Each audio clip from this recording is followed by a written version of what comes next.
Hampir setiap orang pernah merasakan sakit kepala. Rasa sakit yang muncul sering membuat tidak nyaman. Sakit kepala juga sering dianggap sebagai gangguan kesehatan. Meskipun terasa menyakitkan, sakit kepala dapat diobati dengan mengonsumsi obat penghilang rasa sakit dan juga istirahat yang cukup. Namun saat rasa sakit datang kembali, bisa jadi sakit kepala Anda termasuk ke dalam jenis sakit kepala yang dapat menyebabkan penyakit serius.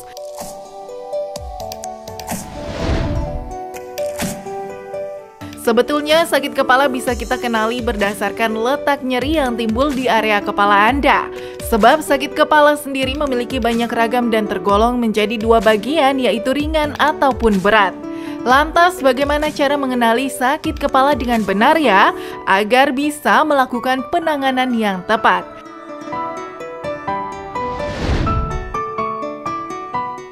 Kali ini, Hidup Sehat akan menjelaskan secara tuntas bersama dokter di studio dengan cara kenali sakit kepala melalui letak dan cara mengatasinya. Kembali lagi Hidup Sehat pemirsa. Nah, ini ngomongin soal sakit kepala, itu pastilah ya minimal 1 kali seumur hidup pasti kita pernah sakit kepala. Betul. Iya kan? Betul. Dan tentunya semua orang pernah mengalami sakit kepala, apalagi kalau tanggal tua nih. Oh enggak ya, beda. Aduh, beda lagi, ini lagi. ada sebuah curhatan ya kan. Tapi Jadi tadi curhat mulu. Sakit kepala ini memang sangat mengganggu sekali. Betul. Terutama kalau kita sedang bekerja. Betul. Dan di tengah kita nih sudah ada Dr. Zik Yomana, dokter neurologis. Halo dok, apa kabar? Halo, alhamdulillah baik. Alhamdulillah. Dok, ya, ini dok, ya. sakit kepala dok ya. Ini kan masyarakat penasaran dok. Sebetulnya sakit kepala ini merupakan gejala penyakit ya, atau penyakit, dan apa saja dok tipenya nih? Sebenarnya sakit kepala itu adalah gejala, ya gejala dari penyakit. Jadi orang mengalami sakit kepala tuh bukan sakit kepala sakitnya, tapi ada sebab lain yang mendasarinya gitu ya. Ada banyak hal di sini. Sakit kepala sendiri kan tadi disebutkan bisa dari letaknya gitu kan ya. Yang kedua bisa dari intensitasnya, ringan, sedang, berat ya. Kemudian dari jenisnya juga macam-macam. Sakit kepala dibagi ada yang bahaya, ada yang nggak bahaya nih. Nah ini jadi yang harus dipahami oleh masyarakat adalah kapan kita mesti tahu sakit kepala ini adalah sakit kepala yang bisa dikatakan wajar atau sementara gitu ya. Atau wah ini sakit kepala saya kayaknya gimana gini, ini harus segera ditangani dengan serius. Kalau nggak bisa menyebabkan hal-hal yang tidak kita inginkan. Betul. Nah ini yang paling common ya dok, yang paling umum itu tentang migrain. Ya. Nah ini yang namanya si migrain ini kan kadang-kadang itu sebelah doang gitu kan, itu sangat-sangat mudah untuk dikenali sebenarnya. Nah sebenarnya migrain itu juga apakah dia itu jenis penyakit ya, termasuk dari suatu penyakit, atau memang ya itulah penyakitnya? Ya. Jadi sakit kepala itu secara umum dibagi menjadi dua tadi saya bilang. Yang pertama sakit kepala primer alias tidak bahaya ya. Kemudian yang kedua sakit kepala sekunder alias yang bahaya gitu ya.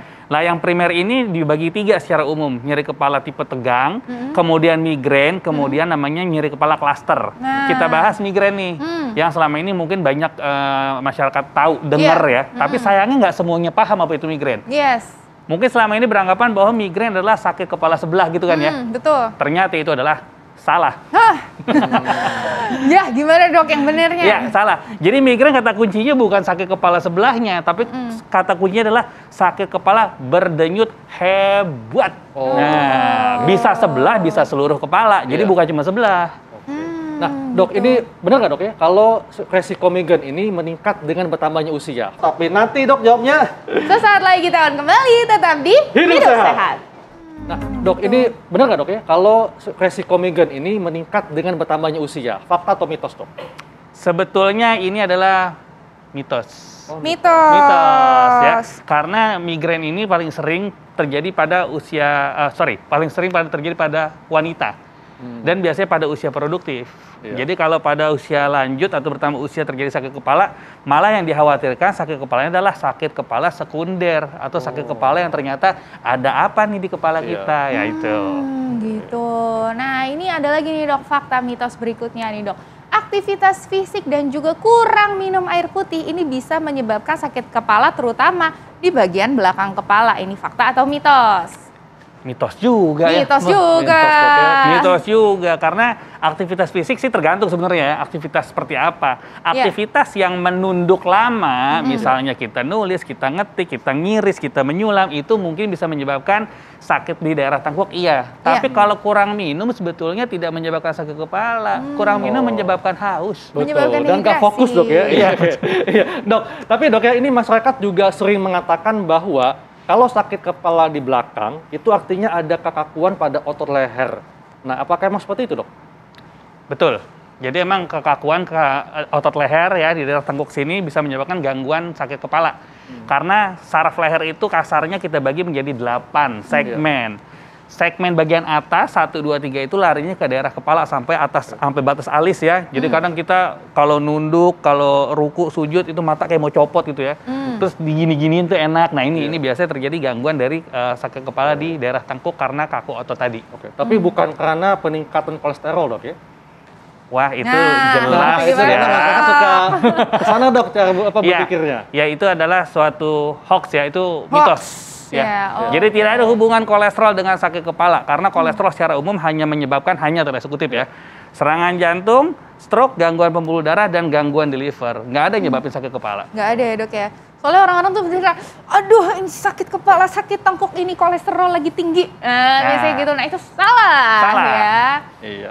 Oke. Nah ini selanjutnya nih Dokter Haikal, ada apa lagi nih fakta atau Iya mitos? dok, ini katanya dok ya, kalau sakit kepala yang disertai dengan hidung berair, bersin, kemudian mata berair, itu merupakan sakit kepala yang disebabkan karena reaksi alergi. Ini fakta atau mitos?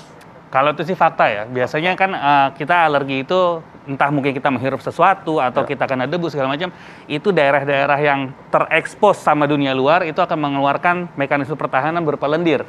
Jadi dia mulai hidungnya meler, kemudian matanya berair gitu ya. Tapi ini nggak spesifik akan menjadi sakit kepala secara langsung ya. Tapi bisa jadi dia menyebabkan sakit kepala. Tapi artinya gini, bukan berarti sakit kepala seperti ini pasti alergi.